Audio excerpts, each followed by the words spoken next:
Fam, what's going on? Kyle Henderson, Bama Football on YouTube. I appreciate you guys being here. Will Squirrel White end up at Alabama? The short answer, no. Okay, so look, I know you're excited about, a prospect that played with Jaylen Mbakwe. He was out of Tennessee this past season, 34 receptions, 381 yards. I think sometimes Alabama, they've been super excited to get all these prospects that are wide receivers, whether that's Casey Concepcion or whether that's Squirrel White. The short answer is you already have two wide receivers that you got in. One from the transfer portal and Isaiah Horton, who I think is going to be a fantastic addition. And the second is Jaylen Mbakwe, who transferred from the defense to the offense. So those are your wide receivers that you got really from the transfer portal. So with Squirrel White, I think it was interesting because Pete Nakos of On3, who does an amazing job, said that Squirrel White wants to play somewhere that's closer to home, right? Him being from the Birmingham area meant that maybe that would be Tuscaloosa, could be a landing spot.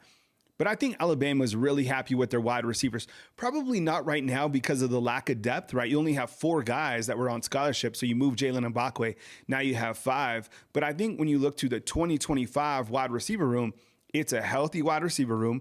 It's ultra talented, headlined by Ryan Williams, but there's several other guys that are going to contribute. I'm going to talk about Jalen Hale in just a minute. Like, sometimes it's great to look to guys inside the transfer portal, but you always have to look to who you have on the roster already. And we'll talk about Jalen Hale, as I said, because I think he's going to have a really big season in 2025 when he is fully healthy. So the short answer on Squirrel White ending up with the Alabama Crimson Tide, I don't think it's going to happen.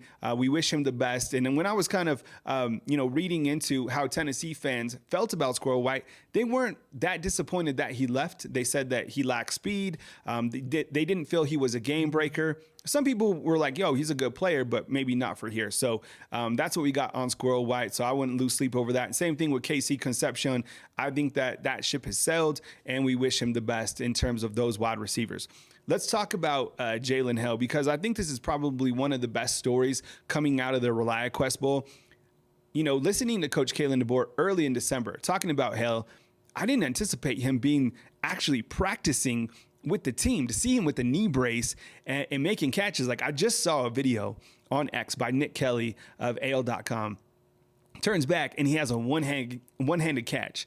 The guy has it. Last year, I think he caught for under 150 yards in total. And I think if he's healthy this year, he's definitely eaten with Jeremy Bernard and Ryan Williams. I mean, he has starter level talent. He just has to get healthy. But I think it's been a remarkable story about him. He's had to battle a very severe injury that he suffered in the springtime, which clearly didn't allow him to play this season. So to see him out on the field, repping with his team, making catches, I'm all for it. In fact, Nick Sheridan, Alabama's offensive coordinator, just said, end quote, just happy for him, right? All that he's overcome and all that he's been through, his perseverance, right? He's just a joy to have out there. I love that, and kind of the story about Jalen Hale. Thumbs up if you agree, because that's been a hell of a battle. That guy's got a warrior mentality. Want to talk about another wide receiver, and that is Jaylen Mbakwe. How many catches do you think that Jaylen Mbakwe gets during the ReliaQuest Bowl? You know what? I honestly feel that he's going to get touches. I really do. You look to the wide receivers, whether or not he knows the offense, he's a playmaker. And I think considering they only have now 5 wide receivers, he's going to have opportunities. I can't wait to see when he gets the offense under his belt. And I'm also curious if he's going to play 2 ways. Is he like Alabama's Travis Hunter? Is he going to play maybe some corner, some husky, and some wide receiver? I would imagine that he returns punts, probably even kicks. So that's something that I'm watching for the ReliaQuest Bowl, but also going into 2025. I want to talk about Kaden Proctor, Alabama's starting left tackle. It's kind of been, is he going to play in this game? Well, it was reported that he was going to miss it, and then they didn't see him at practice. Today he was back practicing with the team.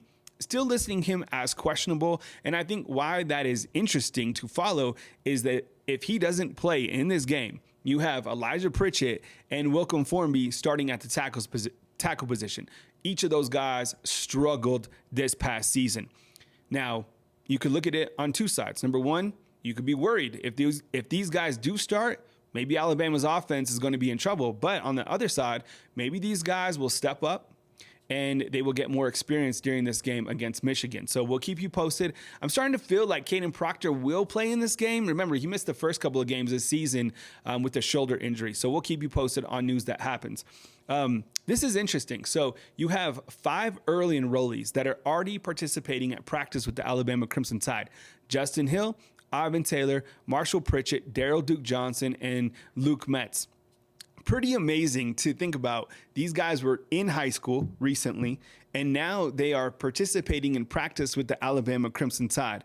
I can't wait to see Justin Hill at that wolf position. That's a tough position to battle because you have Quay Rousseau coming back. You have Yanzi Pierre, Noah Carter in development, maybe a Cavante Henry, but Justin Hill coming from Ohio, that kid's absolutely a baller. Landing him was significant for Coach Kalen DeBoer. You also have Ivan Taylor at that safety position. If you've seen highlights, he's number 25 working with the safeties. And then you have Marshall Pritchett, who's a tight end, about 6'6", and then you have Daryl Duke Johnson and Luke Metz. You know, the story of Luke Metz was great because out of the state of Georgia, he was 1,000,000% committed to the Alabama Crimson Tide. This guy was all Tide.